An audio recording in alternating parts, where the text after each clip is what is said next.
சென்னை அருகே கிளாம்பாக்கத்தில் வரும் 6ஆம் தேதி பிரதமர் மோடி பங்கேற்க உள்ள தேர்தல் பொதுக்கூட்டத்திற்கான ஏற்பாடுகளை துணை முதலமைச்சர் ஓ பன்னீர்செல்வம் பார்வையிட்டார்.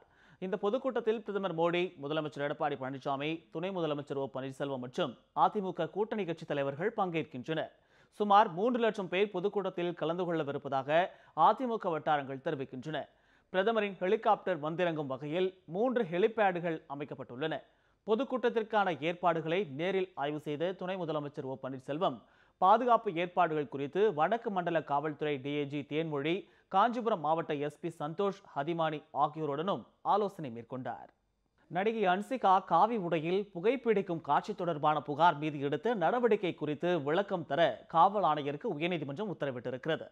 URIM இயக்கத்தில் நடிகை அன்சிகா நடிக்கும் மகா படத்தின் போஸ்டர் வெளியாகியது. இதில் காசி நகரின் பின்னணியில் காவி உடையில் காணப்படும் அன்சிகா புகைப்பிடிப்பது போன்ற காட்சி இடம்பெற்றது.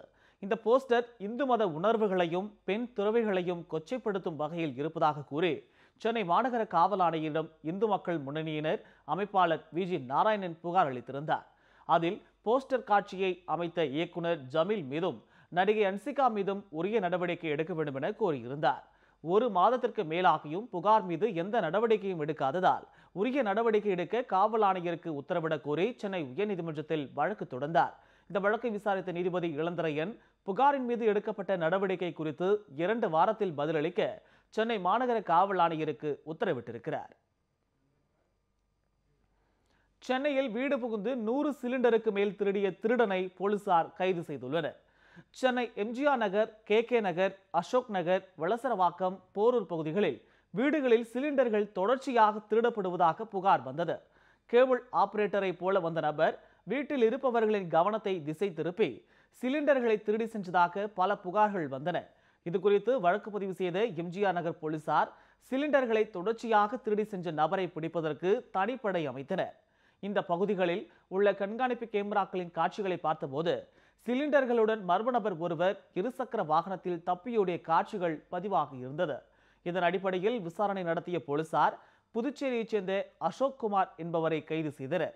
அவர் அளித்த தகவலின் அடிப்படையில் 20க்கும் மேற்பட்ட சிலிண்டர்களையும் திருட்டிற்கு பயன்படுத்திய இருசக்கர வாகனத்தையும் போலீசார் பறிமுதல் செய்தனர். புதுச்சேரி சட்டப்பேரவையில் எதிர்க்கட்சிகளின் தொடர் அமளி மத்தியில் முதலமைச்சர் நாராயணசாமி இடைக்கால பட்ஜெட்டை தாக்கல் செய்தார். புதுச்சேரி சட்டப்பேரவையின் 14வது பட்ஜெட் கூட்டம் இன்று நடைபெற்றது. கூட்டம் துவங்கியவுடன் சபாநாயகர் வைத்திலிங்கம் மறைந்த தலைவர்கள், புல்வாமா தாக்குதலில் பலியான வீரர்களுக்கு இரங்கல் குறிப்பு வாசித்தார். இதனைத் தொடர்ந்து போக்குவரத்து குறித்த சட்ட மசோதா தாக்கல் செய்யப்பட்டது. இதற்கு பாஜக, அதிமுக மற்றும் NR காங்கிரஸ் உறுப்பினர்கள் எதிர்ப்பு தெரிவித்தனர். நாராயணசாமி தலைமையிலான அரசு மக்களின் நம்பிக்கையை இழந்துவிட்டதாகவும் பட்ஜெட்டை தாக்கல் செய்யக்கூடாது என்றும் முழங்கினர். சபாநாயகர் இருக்கை எதிரே அமர்ந்து தர்ணாவில் ஈடுபட்ட எதிர்க்கட்சியினர் பின்னர் வெளிநடப்பு செய்தனர்.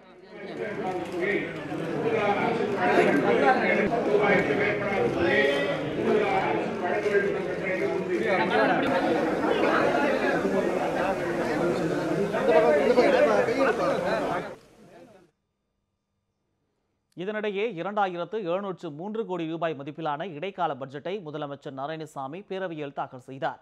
கூட்டத்தொடருக்கு பின்னர் செய்தியாளர்களை சந்தித்த முதலமைச்சர் நாராயணசாமி மத்திய அரசு புதுச்சேரியை வஞ்சித்து வருவதாக குற்றம் சாட்டினார்.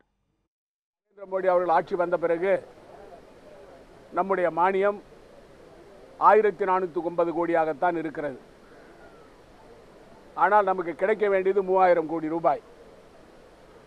இதையெல்லாம் கருத்தில் கொண்டு புதுச்சேரி மாநிலத்தில் மத்தியில் மாற்று ஆட்சி வந்தால் நமக்கு கிடைக்க வேண்டிய நிதி முறையாக கிடைக்கும் என்பதை கருத்திலே கொண்டு இந்த பட்ஜெட் தாக்கல் செய்யப்பட்டிருக்கிறது.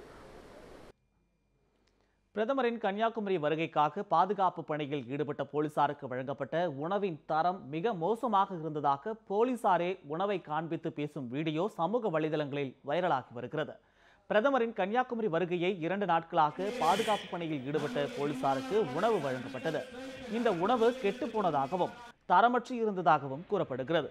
இந்த உணவு தரம் குறைந்தது எனவும் 50 ரூபாய் மதிப்புள்ள உணவை சாப்பிட்டு 500 ரூபாய் முதல் 1000 ரூபாய் வரை மருத்துவமனைகளுக்கு செலவு செய்து விடாதீர்கள் என காவலர் ஒருவர் சக காவலர்களை எச்சரிக்கும் வாட்ஸ்அப் வீடியோ ஒன்று வைரலாக பரவி வருகிறது.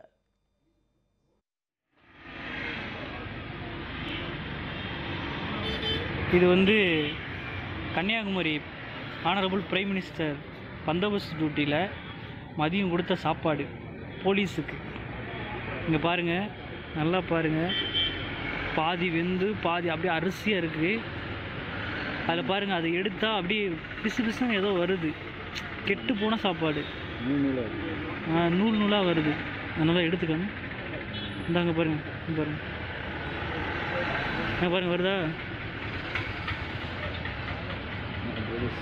கெட்டு போச்சு. யாரும் நம்ம போலீஸ் யாரும் சாப்பிட்றாதீங்க.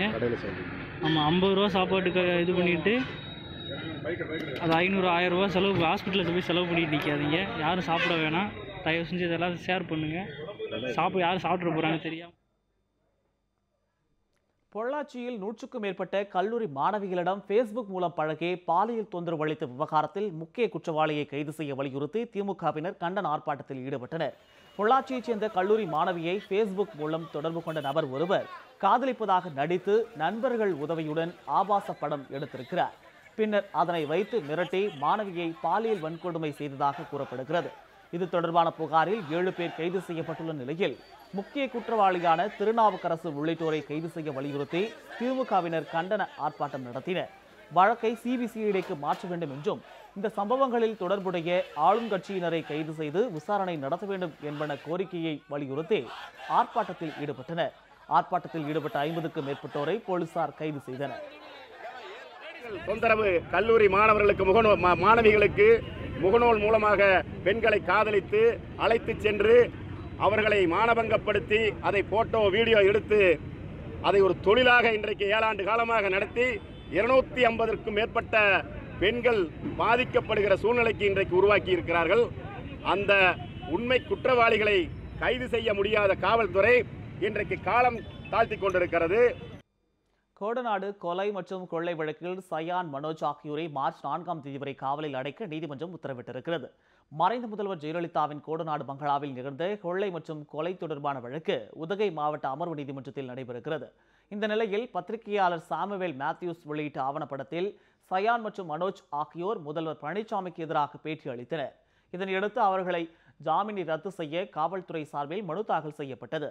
இதனை ஏற்ற உதகை நீதிமன்றம் இருவரையும் கைது செய்ய பிடிவாரண்ட் பிறப்பித்தது.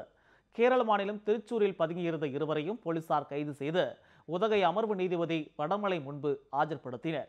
அப்போது இருவரையும் வரும் 4ஆம் தேதி வரை காவலில் வைக்க நீதிமன்றம் உத்தரவிட்டது.